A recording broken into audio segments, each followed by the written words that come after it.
Hello? Mr. President, I have Mr. Colson for you. Yeah. There you are.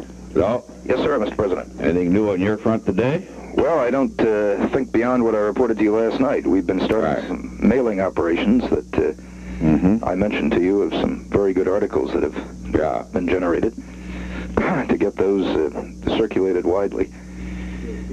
Wilson gave us a marvelous piece last night on the Mansfield resolution, which we're in the process of mailing around, pointing out that anyone who voted for it would have on their hands the responsibility for the possible failure of whatever negotiation is left. Just a splendid piece that we're going to distribute very widely, and we've been getting some good stuff in on the New York Times case that we're putting together. You think there is some coming in now? I'm beginning to see more of it and encouraged by it, yes, sir. Of course, I told Haldeman today, and I also told the cabinet, and I told Mitchell that we were going to fight all out in this thing. Well, Bob gave me a report on the cabinet meeting, and I was elated on 2 points. One, the Ellsberg point, and the other, the laying down the law to these guys, which I feel right now is the most important thing we can do to get... Well, the point is that the Ellsberg case, however it comes out, is going to get all through this government among the intellectual types and the people that have no loyalties, the idea that they will be the ones that will determine what's good for this country.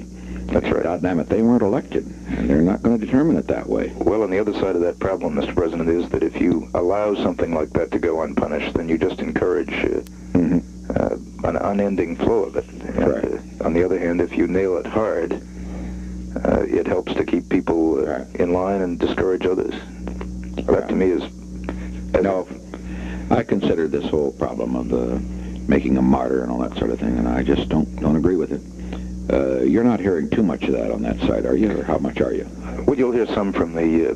from from the left, And the argument is, well, he's made a hero of himself, and the harder we hit him, the more we build him up. But the way I size the fellow up, building him up doesn't help the other side, because he's not because he's a natural enemy. He's not an appealing personality. He's a damn good guy to be against.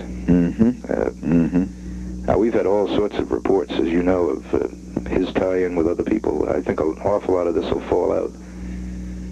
Jay Lovestone called me today to say that we haven't even scratched the surface. He said this fellow's really tied in with some bad actors. And of course, if you get him tied in with some communist groups, that would be good. Well, Jay thinks he is, but of course that's my guess, that he's in with some subversives, you know. Well, you know, Jay Lovestone has an interesting intelligence network, as you know. Sure. And he says this document has been delivered to some very curious places by Ellsberg and his cohorts.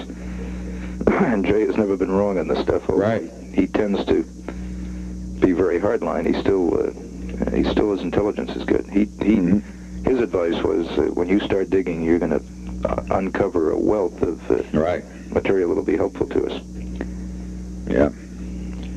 Okay. Well, that was a damn good vote in the House yesterday. It sure was. That was encouraging when you think of the pressure of Common Cause and everybody else. And well, and the timing of these documents, Mr. President. The combination of circumstances and the fact that a lot of people argued it didn't mean a damn thing, which would have made it easy for people to jump ship on us. I think it was a very healthy sign. And what Clark says they have coming out of conference doesn't look very bad. If they succeed. Oh yeah, well, I expect something to come out of conference. They got to have some concession. Okay, fine, it's good. Thank you, Mr. President. Yes, sir.